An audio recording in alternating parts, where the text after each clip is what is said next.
Ningejua haukuwa unanipenda, singetaka hata kukutamani, singekuangalia, singekutongoza.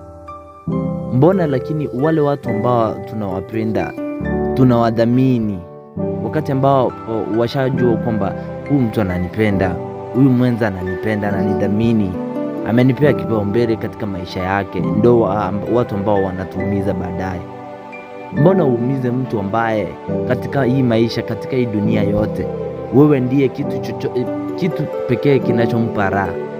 Mbona lakini unajua kwenye haya maisha kila mtu ana historia yake ambayo akikueleza hata wewe utastaajabu sana. Lakini mimi swali langu hili, mbona umuumize mtu anayekupenda kwa dhati?